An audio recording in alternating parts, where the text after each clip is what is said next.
Family coming together for Thanksgiving can be fun, but can also bring some awkward moments.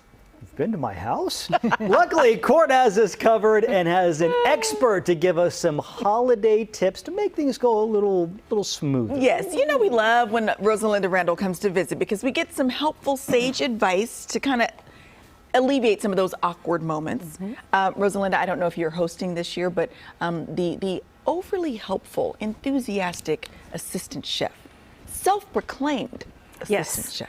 Everyone has one. There are a couple of things that you can do. One is leave one of your dishes and say, why don't you add your special touch to that one? They'll feel involved. Okay. Or have them bring a dish that they can create with you. Yeah. Or have everything ready before they get there and there's nothing to be done. Just eliminate the factor. Yes. Okay, another factor.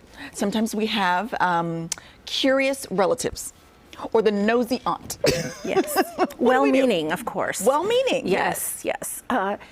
There are ways, I mean, especially if it's family or a close friend, you don't want to go, well, that's personal, and have a snooty attitude. Yeah. You can, but that's not going to go anywhere. Yeah. If someone asks you something, or an aunt, especially if it's well-intentioned, like, well, when are you two getting married? You know, that's the typical answer. It's like, oh, or well, when are one you of having us. children? Yeah, so one of us asks the other, or when it happens, or how much are you making at that job? Enough to enjoy life. Wow. You know, I mean, or what do you see in that guy? You bring a boyfriend. Yeah. And that one, because someone just recently asked me, I said, the same qualities you saw in Uncle Louise.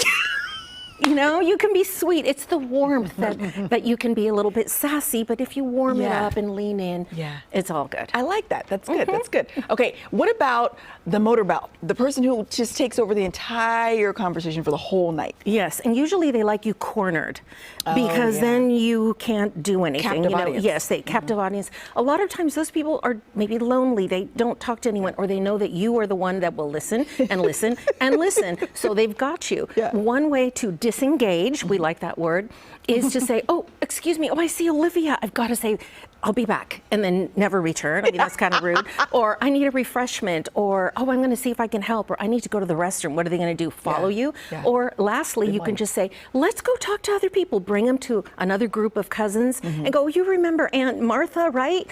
And sit there for a minute and excuse yourself, and then they've got a whole new audience. Yeah. But if we're all watching the same show, Good Day, we'd all behave the same. Like, hey, she told me to do that. Right. Well, if you notice you're getting the drop off, then you should be able to pick up what's being laid down. Yes. Exactly. Yeah, you should be able to. But what about they usually don't. They're usually focused on getting what they need to get out, and they'll just go to someone else. Yeah.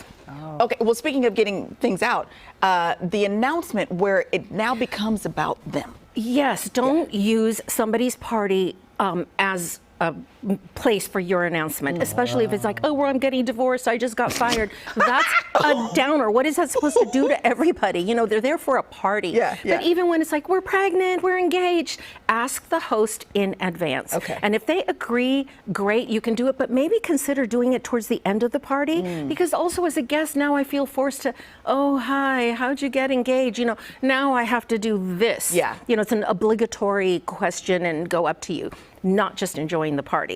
So don't. And if they say no, if you ask in advance, even if it's your mom, your sister, and they say, you know, I'd rather not have that, you know, announced at the party, don't pout and cancel. Have your own party. How about that? Host your own shindig. And that's where you can have your uninvited guests as well. If you want more details on what to do about that, as well as how to not burp in the boardroom. She's the author, Rosalinda Randall. All of her details are on our website, gooddaysacramento.com, under show info and today's date.